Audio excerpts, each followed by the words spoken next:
మన చుట్టూ ఉన్న ప్రపంచాన్ని చూస్తుంటే అంతా ఏదో గందరగోళంగా, దారి తప్పినట్టుగా అనిపించడం లేదా? ఏదో ఒకటి సరిగ్గా లేదు అనిపిస్తోంది కదా? ఈ ఫీలింగ్ చాలామందికి ఉంది.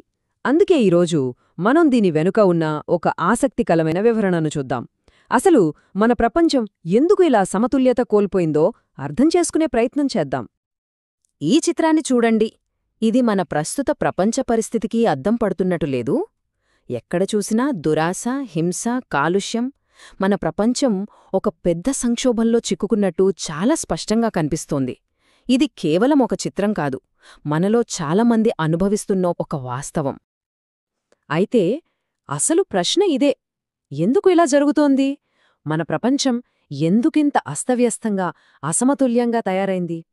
ఈ విశ్లేషణలో మనం పైపైన కాకుండా సమస్య మూలాల్లోకి వెళ్ళి ఒక ప్రాచీన దృక్కోణం ఏం చెబుతుందో అన్వేషిద్దాం. సరే, మరి ప్రపంచవ్యాప్త గందరగోళానికి అసలు మూల కారణమేంటి? మనకు అందుబాటులో ఉన్న సమాచారం ప్రకారం దీనికి సమాధానం బయట భౌతిక ప్రపంచంలో లేదు. దాని మూలాలు ఆధ్యాత్మిక స్థాయిలో ఉన్నాయి. ఇక్కడే తమో ప్రధానం అనే ఒక కాన్సెప్ట్ మన ముందుకొస్తుంది. దీని ప్రకారమేంటంటే, ప్రకృతికి ఆధారమైన పంచభూతాలున్నాయి కదా, అంటే భూమి, నీరు, గాలి, అగ్ని, ఆకాశం. అవి అపవిత్రంగా మారినప్పుడు ప్రపంచంలో అశాంతి, ప్రకృతి వైపరీత్యాలు విపరీతంగా పెరిగిపోతాయి. మరి పంచభూతాలు ఎందుకు అశుద్ధమవుతున్నాయి? మూలాల ప్రకారం దీనికి కారణం మనమే. అంటే మానవుల సామూహిక ప్రతికూల ఆలోచనలు, మనం చేసే అనైతిక పనులు, కోపం, హింస, అసూయ ఇలాంటి భావోద్వేగాలే ప్రకృతిని కలుషితం చేస్తున్నాయట. ఇక్కడ అర్థం చేసుకోవాల్సిందేంటంటే, బయట మనం చూస్తున్న గందరగోళమంతా మనలోపల ఉన్న ప్రతికూలతకు ప్రతిబింబమన్నమాట. ఇప్పుడు ఇదే సమస్యను కొంచెం పెద్ద చిత్రంలో పెట్టి చూద్దాం. ప్రస్తుతం మనం ఎదుర్కొంటున్న ఈ పరిస్థితి ఏదో యాదృచ్ఛికంగా జరిగిపోయింది కాదు. ఇది ఒక చాలా పెద్ద, ఒక గొప్ప విశ్వచక్రంలో భాగం. ఈ చిత్రం హిందూ కాలమానంలోని 4 యుగాలను చూపిస్తుంది. సత్యయుగం నుండి మొదలై కలియుగం వరకు ఇదొక సైకిల్లాగా తిరుగుతూ ఉంటుంది. మనం ప్రస్తుతం ఈ చక్రంలో ఒకానొక నిర్దిష్ట దశలో ఉన్నాం. ఈ చక్రంలో ధర్మం క్రమంగా క్షీణిస్తూ వస్తోంది. సత్యయుగంలో ధర్మం 100% సంపూర్ణంగా ఉంటుంది.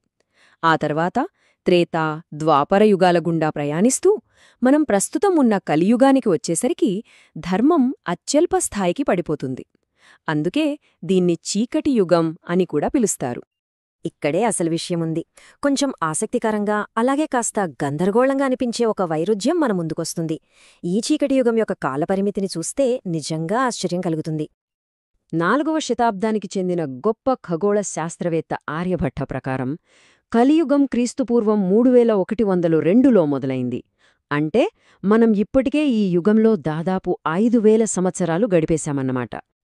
కాని శాస్త్రాలేం చెప్తున్నాయంటే, కలియుగం యొక్క మొత్తం కాలపరిమితి అక్షరాల 4,32,000 సంవత్సరాలు. అంటే లెక్క ప్రకారం ఈ చీకటి యుగం ముగియడానికి ఇంకా నమ్మశక్యం కాని విధంగా 4,22,000 సంవత్సరాలు మిగిలి ఉంది. ఒక్కసారి ఆలోచించండి. ఇది ఊహకు కూడా అందని సుదీర్ఘకాలం. ఇక్కడే అసలు చిక్కుముడి ఉంది. ఓవైపేమో యుగం ముగియడానికే ఇంకా లక్షల సంవత్సరాలు పడుతుందని గ్రంథాలు చెప్తున్నాయి. మరోవైపు ఇప్పుడు మనం చూస్తున్న పరిస్థితులు, గ్లోబల్ వార్మింగు, ఈ తీవ్రమైన బాధలు, వీటిని చూస్తుంటే ఇంకో కొన్ని వందల ఏళ్లు కూడా మానవజాతి నిలబడగలదా అన్న అనుమానమొస్తోంది. మరి ఈ రెండిటినీ ఎలా అర్థం చేసుకోవాలి? ఇది ఎలా సాధ్యం? ఈ వైరుధ్యానికి సమాధానమే ఈ కథనంలో అత్యంత కీలకమైన భాగం. మూలాలు ఒక పరిష్కారాన్ని సూచిస్తున్నాయి. అదే పునరుద్ధరణ వాగ్దానం. చూడండి, ఇప్పుడు పరిస్థితి చేయి దాటిపోయింది. మన ప్రపంచాన్ని చుట్టుముట్టిన ఈ ప్రతికూల శక్తుల పర్వతాలను కేవలం మానవ శక్తితో అధిగమించడం అసాధ్యం. సరిగ్గా ఇలాంటి సందర్భంలోనే భగవద్గీతలోని ఈ శక్తివంతమైన శ్లోకం గుర్తుకొస్తుంది. ఈ మాటలు వేల సంవత్సరాలుగా మానవాళికి ఆశను నింపుతూనే ఉన్నాయి. దీని అర్థం చాలా స్పష్టం. ఎప్పుడైతే ధర్మం పూర్తిగా క్షీణించి అధర్మం పెరిగిపోతోందో అప్పుడు దైవిక శక్తి స్వయంగా రంగంలోకి దిగుతుంది. ప్రపంచాన్ని పునరుద్ధరించడానికి ఒక ఉన్నత శక్తి అవతరిస్తుందని ఇది ఒక గొప్ప వాగ్దానం. సరే, ఇక చివరి విభాగానికి వచ్చేద్దాం. ఈ మొత్తం విశ్వనాటకంలో మన పాత్రేంటి? మార్పు వైపు మనం వెయ్యాల్సిన అడుగేంటి? మూలాల ప్రకారం మార్పు అనేది 2 స్థాయిలల్లో జరుగుతుంది. ఒకటి సూక్ష్మస్థాయి, అంటే ఒక వ్యక్తి జీవితంలో వచ్చే పరివర్తన. రెండవది స్థూలస్థాయి, అంటే మొత్తం విశ్వంలో వచ్చే పరివర్తన.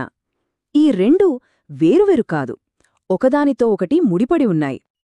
అయితే మార్పు ఏ స్థాయిలో జరగాలన్నా దాని పునాది మాత్రం ఒకటే. ప్రకృతి యొక్క మూలతత్వాలైన ఆ పంచభూతాలు అశుద్ధ స్థితి నుండి శుద్ధ స్థితికి మారాలి. అది జరిగినప్పుడు మాత్రమే శాశ్వతమైన, స్థిరమైన మార్పు సాధ్యమవుతుంది. చివరగా ఇదంతా మనల్ని ఒక లోతైన ప్రశ్న దగ్గర నిలబెడుతుంది. ఈ విశ్వ పరివర్తన అనేది ఎప్పుడో భవిష్యత్తులో జరిగే ఒక గొప్ప సంఘటన కోసం మనం ఎదురుచూడాలా? లేక మన ఆలోచనలను, మన చర్యలను శుద్ధి చేసుకోవడం ద్వారా ఆ మార్పుకు మనం ఈరోజే నాంది పలకగలమా? బహుశా ఆ గొప్ప మార్పు మనతోనే మొదలవుతోందేమో. ఒక్కసారి ఆలోచించండి.